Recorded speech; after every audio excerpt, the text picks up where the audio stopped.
함께 예배를 드리는 저와 여러분 모두에게 하나님의 넘치는 은혜와 또 하늘의 평강이 이 시간 이 예배 가운데 우리의 마음을 채워주시기를 주님의 이름으로 간절히 축원을 드립니다.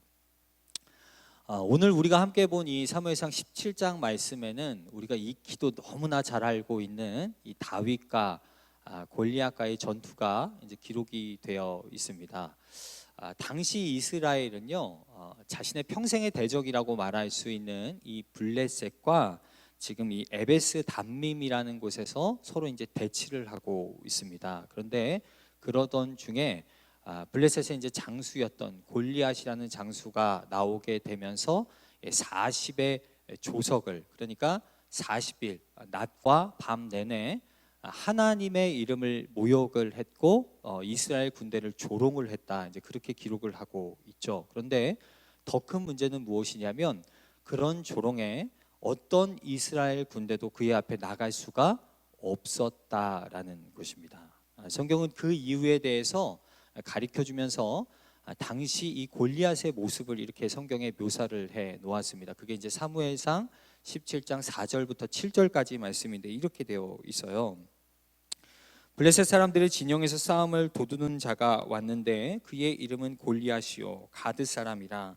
그의 키는 6규빗 한 뼘이요 머리에는 노투구를 썼고 몸에는 비늘 갑옷을 입었으니 그 갑옷의 무게는 놋 5,000세겔이며 그의 다리에는 놋 각반을 쳤고 어깨 사이에는 놋 단창을 메었으니 그 창자루는 배틀채 같고 창날은 철 600세겔이며 방패 든 자가 앞서 행하더라, 이렇게 기록을 해놨어요. 그러니까 이 말씀을 보게 되면 이 다윗이 지금 상대하고 있는, 이제 보고 있는 그 블레셋의 골리앗이라는 사람의 그 압도적인 모습이 사실 잘 이렇게 기록이 되어 있죠.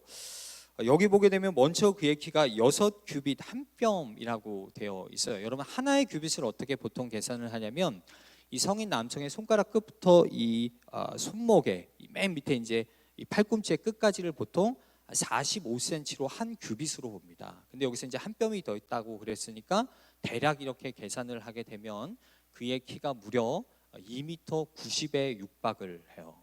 그리고 여기 보게 되면 노투구를 입었다라고 되어 있고 또 비늘 갑옷을 입었다라고 되어 있는데 그 갑옷의 무게가 놋 5,000세겔이라고 되어 있습니다. 놋 5,000세겔의 무게를 따지게 되면 오늘날로 57kg이 정도가 될 거예요. 그게 이제 갑옷의 무게입니다. 그리고 노창이 있다라고 그랬는데 그 단챙이 철 600세겔, 대략 한 7kg의 무게예요.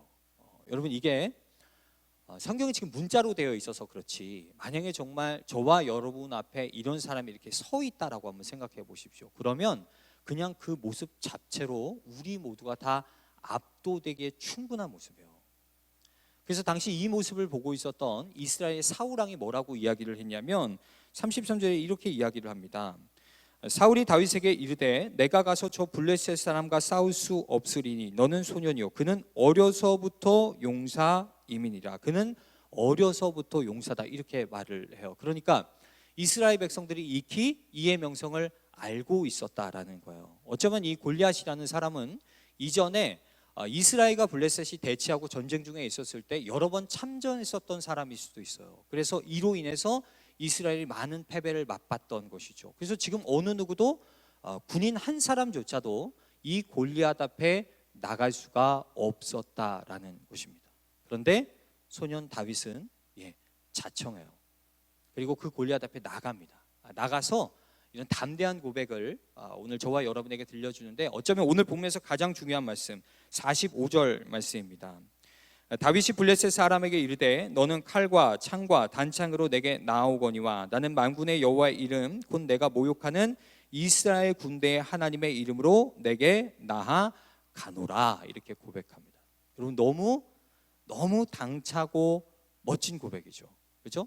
지금 소년 다윗이잖아요. 사실 소년 다윗이 이 고백을 할 수 있는 건 그의 안에 있는 하나님을 향한 살아있는 믿음 때문에 이것이 가능할 것입니다. 그렇죠? 너무 좋고 너무 아름답고 너무 당찬 고백인데 여러분 꼭 기억하셨으면 좋겠습니다. 현실은 전혀 그렇지가 않아요. 사실 이런 고백들을 우리도 하면서 살아가고 싶습니다. 그죠? 그런데 사실 우리가 직면하고 있는 현실이라는 것은 정말 이런 골리앗 같은 문제가 우리 앞에 서 있을 때 이런 믿음과 현실이라는 갭이라는 게 그 거리가 너무 멀리 떨어져 있을 때가 많아요. 마치 동화와 우리가 살아가는 현실은 전혀 다른 것처럼 그렇게 너무 멀게 느껴질 때가 있다라는 거예요. 그게 어찌 보면 오늘 본문 속에 기록되어 있는 이 다윗의 고백이에요. 그러면 여러분 생각해 보십시오. 정말 이 다윗의 고백이라는 것이 비현실적인 그런 고백일까? 사실은 저와 여러분이 이제 본문을 함께 쭉 나눌 건데 보면 볼수록 그렇지 않다라는 것을 알 수 있어요. 오늘 본문이 이제 가르쳐 주는 것이 그 골리앗을 이길 수 있는 믿음의 원리를 몇 가지를 가르쳐 줍니다. 우리가 세 가지 정도를 함께 나누면서 한 번 더 우리 자신을 좀 점검해 보고 또 우리도 기도해 보고 또 결단해서 믿음의 반석 위에 굳건하게 설 수 있는 저와 여러분이 다 되셨으면 좋겠습니다. 다윗의 첫 번째 모습은요, 다윗은 지금 자기가 보고 있는 그 현실을 정확하게 보는 시각을 가지고 있었다는 거예요. 현실을 정확하게 보는 그 시각을. 아까 이제 우리가 읽었던 말씀인데 45절 말씀을 한번 다시 보여주십시오. 이렇게 되어 있어요. 다윗이 블레셋 사람에게 이르되 너는 칼과 찬과 단창으로 내게 나오거니와 이렇게 되어 있죠. 저기 보게 되면 너는 칼과 찬과 단창으로 이렇게 되어 있습니다. 여러분 다윗이요, 저 고백을 할 때 그냥 대충 던지는 고백이 아니에요. 저 고백은 어떤 고백이냐면 지금 자기 앞에 있는 골리앗의 모습을 정확하게 보면서 하는 고백입니다. 여러분 사람은요, 두려우면 자기의 두 눈을 질끈 감습니다. 그렇게 하면 피해갈 수 있다는 그런 생각 때문인지 그렇게 두 눈을 질끈 감아요. 그런데 다윗은 그렇지 않아요. 그 상황 가운데 정확하게 상대를 보는 거예요. 그리고 아까 처음에 얘기했던 것처럼 그의 칼이 그의 몸에 어디에 차 있는지, 그의 단창이 어디에 메어져 있는지, 그의 손에 어떤 창이 들려져 있는지를 명확하게 보고 있다라는 것입니다. 자, 우리도 마찬가지요. 세상을 살아가면서 골리앗 같은 문제가 저와 여러분을 찾아올 때가 있습니다. 저는 단언할 수 있어요. 만약에 저와 여러분 가운데 저는 그런 문제가 없습니다 라고 말씀하실 수 있는 분이 계실지는 모르겠지만 단언하건대 반드시 찾아오게 되어 있습니다. 왜냐하면 우리의 인생에는 수많은 변수가 찾아올 수밖에 없는 그런 구조를 살아가고 있기 때문에 그래요. 반드시 찾아와요. 그런데 그때 이 말씀이 가르쳐 주는 거예요. 그런 문제 앞에 저와 여러분이 섰을 때 가장 먼저 해야 될 것은 무엇이냐면 여러분 현실을 정확하게 보셔야 돼요. 혹시 고소공포증 아세요? 그런 고소공포증이 있는지는 잘 모르겠습니다만 저는 개인적으로 그런 게 없는데 고소공포증은 뭐냐면 약간의 높이에만 올라가더라도 그러면 이제 마음속에 그런 공포와 두려움이 있는 거죠. 그래서 사실은 고소공포증이 없는 사람들이 그 있는 사람들 이렇게 딱 봤을 때는 사실은 뭐 저렇게까지 하나 막 이런 생각 안 드세요 혹시? 그런 생각이 막 들 때가 있잖아요. 막 소리 지르고 막 어쩔 때는 진짜 이게 예민하신 분은 기절까지 해요. 그런데 과연 저렇게 할 필요가 있나 그런 생각이 들죠. 왜냐하면 실제 높이가 그렇지 않거든요. 설사 거기서 떨어진다라고 할지라도 사실 죽지 않아요. 근데 자기 마음의 심령 안에 그런 이제 공포와 두려움이 내가 죽을 것 같은 그런 생각이 드는 거예요. 그래서 고소공포증은 사실 그런 어떤 사람의 마음 안에 있는 질병과 같은 그런 것입니다. 그런데 우리가 그럴 때가 있어요. 말씀드렸던 것처럼 어떤 다윗, 골리앗이 이렇게 지금 부딪혔었던 문제처럼 이런 골리앗 같은 문제가 저와 여러분에게 찾아오게 되면 우리가 사실 잘못된 습관 하나가 있어요. 그게 뭐냐면 이때 정신을 바짝 차리지 못하면 자꾸 우리는 확대해서 봐요. 그 문제와 환경을. 그럼 거긴 장사가 없어요, 여러분. 여러분이 모태신앙이든 아니든지 여러분이 어떤 훈련 과정을 경험하셨든지 아니든지 상관없이 거긴 장사가 없어요. 그러면 어느 순간에 자기 마음속에 두려움과 공포가 싹트게 되는 것입니다. 그때 정신을 바짝 차리셔야 되는 거예요. 오늘 다윗이 그걸 보여주는 거예요. 정신을 바짝 차려요. 그러면서 정확하게 현실을 봐요. 그러면서 다윗이 내렸던 결론이 한 가지가 있어요. 여러분, 골리앗이 강하죠. 전쟁에 능하죠. 자기보다 키가 크죠. 많은 사람들이 두려워서 더 이상 나가지 못하죠. 맞아요. 그런데 한 가지가 있어요. 다윗이 내렸던 결론이 무엇이냐면 그래 봤자 사람이에요. 그래 봤자 사람이에요. 아무리 강하고 능해도 아무리 많은 사람이 두렵다라고 할지라도 그래 봤자 사람이에요. 그 이상도 그 이하도 아니에요. 다윗은 명확하게 이것을 보고 있어요. 여러분, 이걸 왜 명확하게 보는 게 중요하냐면 그걸 보다 보면 그 다음에 자기가 나아갈 수 있는 길이 하나가 보이기 시작해요. 그게 고린도전서의 말씀으로 표현하자면 그 10장 31절에 말씀하시죠. 피할 길을 내신다라고 얘기하잖아요. 그러면 내가 나아갈 수 있는 길이 보여. 아, 이제는 해볼 만하겠구나. 그게 보이기 시작하는 거예요. 말씀드렸던 것처럼 저와 여러분이 살아가면서 많은 골리앗과 같은 문제를 만납니다. 그게 재정의 문제일 수 있고, 관공의 문제일 수 있고, 자녀의 문제일 수도 있어요. 건강의 문제일 수도 있어요. 신앙의 문제일 수도 있어요. 그러나 반드시 여러분도 그 믿음의 결론을 가지셔야 돼요. 명확하게 보십시오. 그래봤자 사람이에요. 그래봤자 환경이라고요. 그래봤자 재정의 문제일 뿐이에요. 얼마든지 내가 나아갈 수 있는 길이 있어요. 그래서 다윗이 가졌던 것처럼 명확하게 현실을 보는 시각이 저와 여러분 모두에게 다 필요합니다. 자, 다윗의 모습이 보여지는 두 번째는요, 다윗은 이때를 위해서 계속해서 준비되고 갖췄었던 그런 자기만의 물맷돌을 가지고 있었다는 거예요. 자, 사실 오늘 다윗이요, 전쟁을 나가기 전에 이스라엘 왕이었던 사울이 부릅니다. 부른 다음에 자기 갑옷과 칼을 선사를 해줘요. 근데 그 갑옷과 칼이라는 게 뭐냐면 사실 모든 사람이 보편적으로 쓸 수 있는 무기죠. 그런데 다윗이 그것을 한번 자기 몸에 차보고 맞지 않다라고 그냥 그걸 가지고 가지 않아요. 그런 다음에 그가 가지고 갔었던 게 무엇이냐면 자기가 베들레헴 목동에 있을 때부터 계속해서 썼었던 물맷돌을 가지고 나아갔다라는 것입니다. 성경 전체에서 이 물맷돌에 관한 기록이 한 가지가 있어요. 그게 이제 사사기 20장 15절에서 16절 말씀인데 이렇게 되어 있습니다.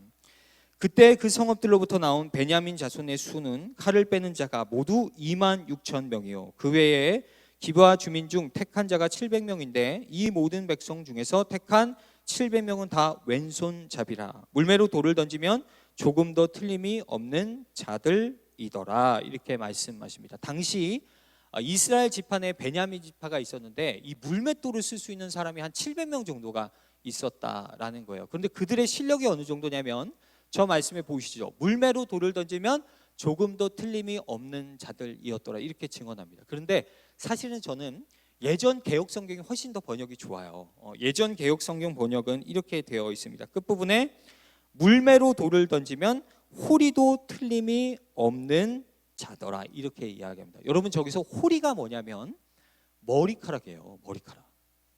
그래서 기록을 보게 되면 이 물맷돌을 던져서 정말 잘 던진 사람은 한 170m 이상을 던질 수 있는 그런 실력을 가졌대요. 그런데 170m 가운데 움직이는 어떤 사물 정도가 아니라 사람의 머리카락까지 맞출 수 있는 그런 실력을 가졌다라고 이 성경이 증언을 하고 있는 거예요. 근데 한번 생각해 보세요. 다윗이 이 정도의 실력을 갖기 위해서 얼마나 피나는 노력을 했을까요? 사실 다윗은 이 17장 안에서 자기가 어떤 노력을 했었는지 사실 보여주고 있는데 그게 34절 35절 말씀입니다.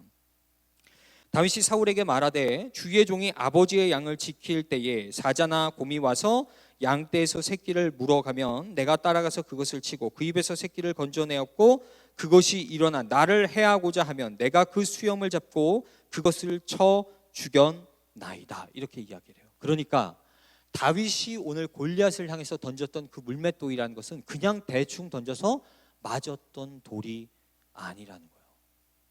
자신의 양떼를 지키기 위해서 수천만 번도 수백만 번도 계속해서 피나게 노력하고 준비했었던 물맷돌이 바로 이 물맷돌이었다는 것입니다. 그리고 하나님은 그 물맷돌을 쓰신 거죠. 여러분, 동일합니다. 하나님께서 저와 여러분에게 준비시키시는 각자의 삶의 처지와 모양은 다를지라도 우리 모두에게 준비하게 하시는 물맷돌이 있어요. 어쩌면 이 가운데 청년들이 있다면 여러분이 전공을 선택하고 학업을 감당하는 그 시간들 가운데 그 배움의 자리가 여러분의 평생의 물맷돌을 준비할 수 있는 아주 귀하고 값진 자리예요. 직장을 다니시고 기업을 운영하시는 분들이 계시다면 여러분 사업가로서의 어떤 기질, 리더십, 자질들, 회사를 잘 운영해갈 수 있는 어떤 테크니컬적인 그런 기술적인 부분들, 그게 우리에게 다시금 그 물맷돌을 준비하게 해주시는 귀한 자리라고 볼 수 있습니다. 저도 마찬가지예요. 저도 목회자지만 하나님은 저에게 바른 목회를 통해서 저만의 물맷돌을 준비하게 하시는 것이죠. 우리 각자가 다 달라요. 그런데 원하시는 물맷돌이 다 있다라는 것이죠. 여러분, 저는요, 신앙의 균형이라는 게 참 중요하다고 생각합니다. 우리가 어떤 세상에 바깥 일을 해 나갔을 때 내가 신앙의 어떤 시간들을 확 줄이고 그 세상의 일을 맡기 위해서 시간을 확 늘리는 거, 그거 절대 좋은 신앙이 아니라고 생각해요. 그런데 반대로 세상의 어떤 일들을 맡고 있으나 신앙의 시간들을 확 늘리고 그리고 세상의 일을 맡는 시간들을 확 줄이는, 이것도 절대 좋은 믿음의 자세가 아닙니다. 신앙에는 균형이 굉장히 중요해요.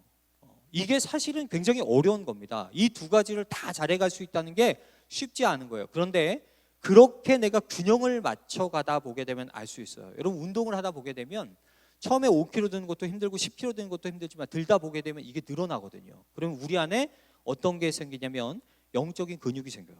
그래서 어떤 포지션에 가든지 어떤 자리에 가든지 충분히 맡을 수 있어요. 그렇게 하나님은 우리에게 신앙의 균형을 요구하시는 거예요. 자, 저와 여러분에게 준비하시는 그런 우리가 갖춰야 될 물맷돌은 어떤 것이 있을까요? 여러분, 각자 부르심을 받은 자리가 다 다릅니다. 그런데 그 자리에서 우리를 훈련시키시고 다듬어 가실 때 여러분 꼭 기억하셔야 돼요. 바르게 준비하세요. 성실하게, 요령 피우지 말고 도망칠 생각하지 말고 그 자리에서 있는 최선을 다해서 준비하는 것입니다. 그러면 하나님께서 반드시 하나님의 때와 하나님의 방법으로 이 소년 다윗의 물맷돌을 쓰셨던 것처럼 저와 여러분의 물맷돌도 반드시 쓰신다라는 것입니다. 자, 마지막으로 이 다윗이 보여주는 모습은요, 사실 이 모든 것들 위에 그의 마음속에 있는 하나님을 향한 분명하고 선명한 믿음이 있었다는 것을 꼭 기억하셔야 됩니다. 여러분, 제가 앞전에 말씀드렸던 다윗의 두 가지 모습, 다윗이 정말 물맷돌로 최선을 다해서 준비를 했었고 현실을 명확하게 보는 그런 시각이 있었다라고 말씀드렸잖아요. 그런데 그것만 있으면 세상 사람들과 다를 바가 없어요.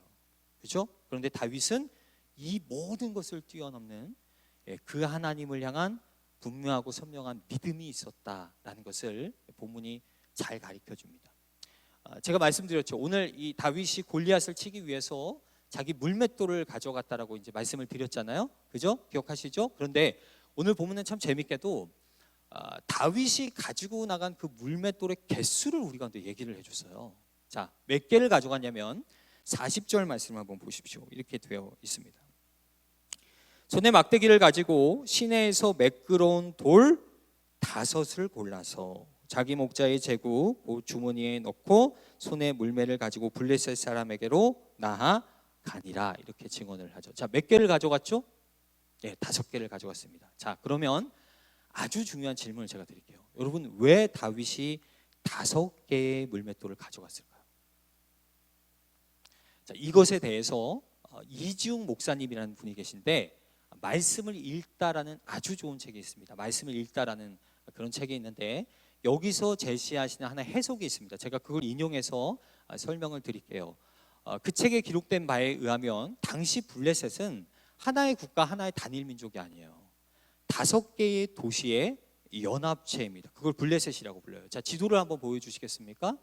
글씨가 워낙 작아서 잘 안 보일 텐데 제가 빨간색으로 이렇게 밑줄을 쳐놨죠. 저게 블레셋 지역입니다. 근데 저 5개의 도시는 블레셋을 대표하는 도시예요. 그게 어디냐면 가드, 가사, 아스돗, 아스글론, 에글론, 이렇게 5개의 도시입니다. 그걸 블레셋이라고 부르는 거예요. 자, 그런데 아까쯤에 이제 다윗이 상대하고 있었던 이 골리앗이라는 사람 있죠. 이 골리앗이 저 5개의 도시 중에 어디에 속한 사람인가? 그걸 사실 말씀이 아까 가르쳐 줬습니다. 그게 17장 4절 말씀인데 제가 그냥 읽어드릴 테니까 어떤 지역인지 잘 들어보세요. 이렇게 되어 있어요. 블레셋 사람들의 진영에서 싸움을 도두는 자가 왔는데 그의 이름은 골리앗이요 가드 사람이라. 그의 키는 6규빗 1뼘이요, 이렇게 되어 있어요. 자, 어디 사람이라고요? 기억하시겠어요? 어디 사람이요? 가드 사람이죠. 저기 동그라미 쳐 있는 부분 보이죠? 저기가 가드입니다. 자, 골리앗은 어디의 대표냐면 바로 저 가드라는 지역의 대표인 거예요. 자, 됐습니다. 저를 이제 잘 주목하셔서 한번 생각해 보세요. 아까쯤에 저 지도에서 나왔던 것처럼 그 5개의 대표적인 지역이 있다라고 말씀드렸습니다. 그리고 그 중에 하나가 이 골리앗이 가드 사람의 대표라고 말씀을 드렸잖아요. 자, 다윗의 머릿속에는 지금 뭐가 있냐면 지금 돌 5개를 가져갔죠. 그리고 만약에 가드 사람 대표 골리앗이 나오게 되면, 내가 그를 쓰러뜨리게 되면, 그러면 나머지 뒤에 있는 4개의 도시의 대표들이 나올 것이라고 생각을 한 거죠. 그게 가사, 아스돗, 아스글론, 에글론, 이렇게 대표들이 나온다는 거예요. 그래서 몇 개를 가져갔어요? 5개의 돌을 가지고 간 것입니다. 자, 정신을 바짝 차리고 저를 한번 보세요. 자, 중요한 질문이에요. 생각해 보세요. 여러분, 이게 얼마나 묵상하면 묵상할수록 이 다윗이 정말 보석과 같은 사람이구나, 얼마나 선명하고 분명한 믿음인지를 잘 보여주는 거예요. 자, 여러분 같으면 입장을 바꿔놓고 한번 생각해 보세요. 저와 여러분이 아무리 블레셋에 5개 지역의 대표가 나온다라고 할지라도, 여러분 만약에 우리가 다윗의 자리에 선다는 거죠. 그럼 몇 개의 돌을 여러분은 가져가시겠어요? 몇 개의 돌을? 제 개인적인 생각을 좀 말씀드릴까요? 저는 기본적으로 한 300개 정도 300개 정도는 가져가야 조금 안심이 되지 않을까. 이게 빗나갈 수도 있으니까 조금, 그죠? 좀 넉넉하게 있어야 마음도 좀 안심이 되고. 그래서 골리앗을 향해서 잠깐만 기다려 주십시오라고 이제 저기서 열심히 300개의 돌을 이렇게 모으고 있는, 어쩌면 제 모습일 수도 있겠다, 이런 생각이 드는데, 여러분, 다윗은 5개를 가져가요. 여러분, 이게 얼마나 멋있는지 아시겠어요? 이 사람의 믿음이 얼마나 분명하고 선명한지를 보여주는 거예요. 내가 이 돌을 한 개의 그 대표에게 이 골리앗을 향해서 딱 던졌을 때에 하나님이 이 상황 가운데 함께 해주심으로 말미암아 절대 빗나가지 않는다, 반드시 내가 넘어뜨릴 거다 라고 이 분명함이 있는 거예요. 그리고 뒤에 4명이 왔었을 때 내가 그 나머지 4개의 돌을 던지겠다라고 다윗이 보여주고 있는 것입니다. 그래서 이 일의 결과를 사실 49절과 50절 말씀이 이렇게 증언을 해주는 거예요. 손을 주머니에 넣어 돌을 가지고 물매로 던져 블레셋 사람의 이마를 치매 돌이 그의 이마에 박히니 땅에 엎드려지니라. 다윗이 이같이 물매와 돌로 블레셋 사람을 이기고 그를 쳐 죽였으나 자기 손에는 칼이 없었더라, 이렇게 증언을 합니다. 그러니까 지금 골리앗이 돌의 이마에 딱 박혀서 죽게 되고, 그 다음에 성경은 의도적으로 저 다윗의 모습을 묘사하고 있어요. 자기 손에는 칼이 없었더라. 무슨 얘기예요? 저게 칼로 이긴 전쟁이 아니었다라는 거예요. 모든 것을 다 뛰어넘는 다윗 안에 가지고 있는 분명하고 선명한 믿음 가운데 하나님께서 역사해 주셔서 이 전쟁에 이길 수 있도록 그 은혜를 주셨다는 것을 우리 가운데 증언해 주고 있는 것입니다. 이게 다윗의 모습이에요.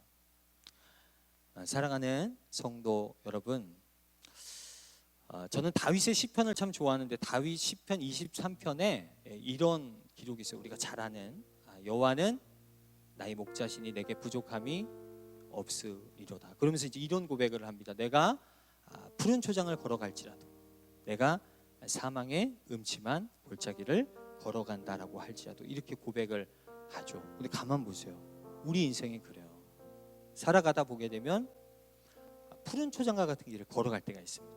잔잔하게 바람이 불어오고 그 나무 밑에 쉴 수 있는, 그런데 때로는 우리의 인생이 사망의 음침한 골짜기를 지나가는 것 같은, 정말 죽을 것 같은 그런 길을 걸어갈 때가 있어요. 어쩌면 오늘 예배를 드린 저와 여러분이 지금 그 죽음의 음침한 골짜기를 지나가고 있을지도 모르겠어요.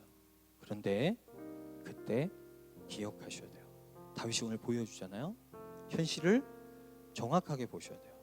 두렵다고 두 눈을 질끈 감거나 하나님 빨리 이 자리를 좀, 빨리 이 시기를 지나가게 도와주세요, 그렇게 하시면 안 돼요. 정확하게 보셔야 돼요. 그리고 여러분도 그 믿음의 결론에 도달하셔야 돼요. 그래봤자 사람이에요. 그래봤자 환경이라고요. 그래봤자 재정의 문제일 뿐이에요. 그 명확한 시각이 있어야 돼요. 그리고 하나님은 우리를 준비시킵니다. 언젠가 쓰실 수 있도록 우리 안에 우리만 쓸 수 있는 물맷돌을 여러 가지 환경을 통해서 준비시켜 가세요. 그때 분명하셔야 돼요. 성실하게 최선을 다해서 잘 준비해 가셔야 돼요. 그럼 하나님이 반드시 그 물맷돌을 쓰실 거예요. 마지막으로 이 모든 것이 다 있다라고 할지라도 그 모든 걸 다 뛰어넘는 하나님을 향한 분명하고 선명한 믿음을 여러분 꼭 붙드셔야 합니다. 여러분, 마지막으로 다윗은 이 모든 일을 통해서 당시 이 말씀을 읽는 1차 독자들 그리고 저와 여러분 모두가 한 가지 증명되기를 원하는 말씀을 이렇게 가르쳐 주는데, 그게 마지막 말씀 47절의 말씀에 이렇게 되어 있습니다. 또 여호와의 구원하심이 칼과 창에 있지 아니함을 이 무리에게 알게 하리라. 전쟁은 여호와께 속한 것인즉 그가 너희를 우리 손에 넘기시리라. 이렇게 말씀하십니다. 기억하세요. 여러분, 전쟁의 승패는 사람의 많고 적음에 있지 않습니다. 물맷돌이 중요하다라고 말씀을 드렸지만, 그렇다라고 할지라도 우리 손에 들려있는 칼과 창으로 그 전쟁의 승패가 달려있는 것은 아니에요. 전쟁은 여호와께 속해 있어요. 분명하고 선명한 믿음을 가지고 나갈 때 하나님이 그의 믿음의 역사에 주시는 것입니다. 다시금 오늘 이 소년 다윗의 삶에 이 믿음의 진리가 증명이 되었었던 것처럼 저와 여러분에게도 증명해 주셨으면 좋겠습니다. 그래서 우리가 직면하고 있는 개개인의 어떤 어려운 문제, 어려운 환경들, 그런 것들이 아무리 치열하고 우리의 어깨를 짓누른다라고 할지라도 다시금 이 하나님의 역사하심으로 말미암아 이 모든 것들이 우리의 삶의 평생의 간증으로 남게 되는 그런 복과 은혜가 저와 여러분 모두에게 있게 되시기를 주님의 이름으로 간절히 축원을 드립니다.